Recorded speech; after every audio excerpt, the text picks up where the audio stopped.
In this section, we are first introduced to modular mathematics. And in essence, in modular mathematics, when there is a finite set of integers, and when we reach the last integer known as the modulus, the numbers then wrap around and we can start counting again. So the simplest way of illustrating modular math is with a clock. So I have this illustration here, and this illustration can be accessed within the body of the copy of this section. But if you could imagine that if it's 1 o'clock, and I want to know what time it's going to be 100 hours from now. So what I could do is I could just simply count off 100 hours on this clock here until I reach my 100 and see what time it is. But as we notice, as we count off 12 hours, we're right back to the 1 o'clock again. Then I count off another 12 hours. That's 24 hours. We're still back here. Go around a third time. That's 36 hours. We're still back here. Go around a fourth time. That's 48 hours. I would have to go around 8 times. And I'm going to end up right back at the same spot. And if I go around 8 times, that's 96 hours. So then all I would have to do is add 4 more hours for my 100 hours. 1, 2, 3, 4. And I'm at 5 o'clock. So essentially that's the idea. We don't necessarily want to know how many times we go around, though that's important. What we really want to know is what's left over, or the remainder. What remains, that's going to tell us what our time is. But rather than use a clock, we're going to use the division algorithm. And recall that the division algorithm states that A is equal to Q times B plus R. And Q is the quotient, and of course R is the remainder. So for letter A, it says, on a 12-hour clock, if the clock reads 11 o'clock, what will it read 16 hours later? So I'm just going to put A right here. So the first thing we'll do is we'll determine A within our division algorithm. So A is going to be, it's currently 11, and I want to know what it's going to be 16 hours later. So I just add the 16 hours on there. 11 plus 16. That's 27. Then using our division algorithm, I'm going to say 27 is equal to, now 12 goes into 27 2 times, right? 2 times 12, that's 24. And 24 plus 3, that's 27. And the 3 right here is our time. So on a 12-hour clock, if the clock reads 11 o'clock, what will it read 16 hours later? It'll read 3 o'clock. So it's pretty convenient using the division algorithm for here. Let's try B.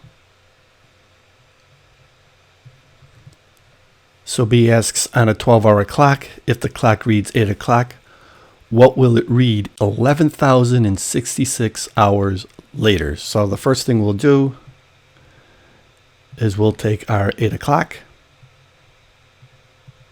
add the 11,066.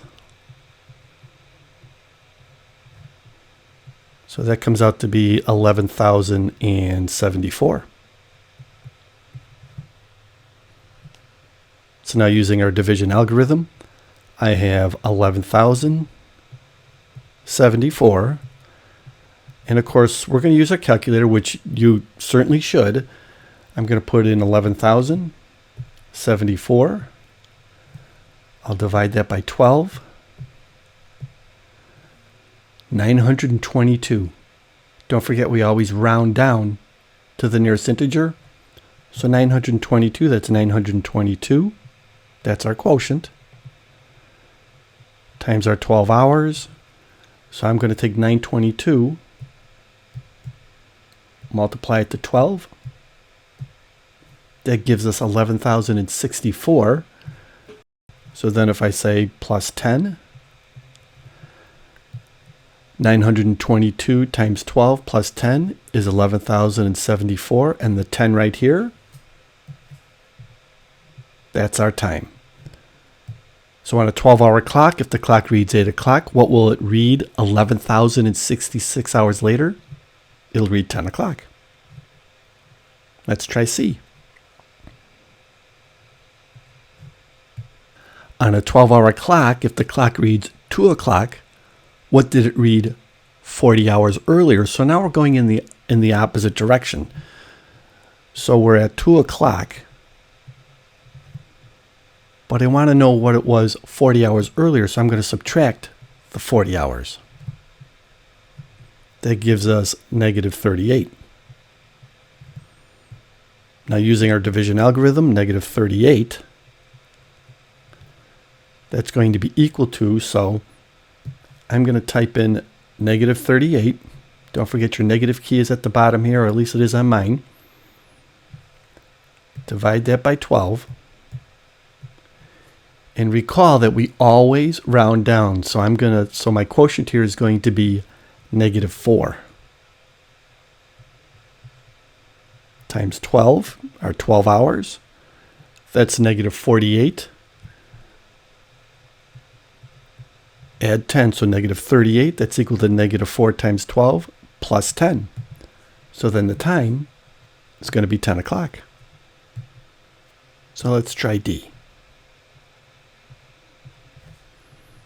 D says on a 12-hour clock, if the clock reads 5 o'clock, what did it read 771 hours earlier? So we start out with 5 o'clock. I'm going to subtract 771 hours because we're going 771 hours earlier. That comes out to be negative 766. Now using our division algorithm, negative 766, that's going to be equal to negative 766. Divide that by 12. Again, we're going to round down. So our quotient is negative 64. Times that by our 12 hours. Negative 64 times 12. That's negative 768. So then if I add 2,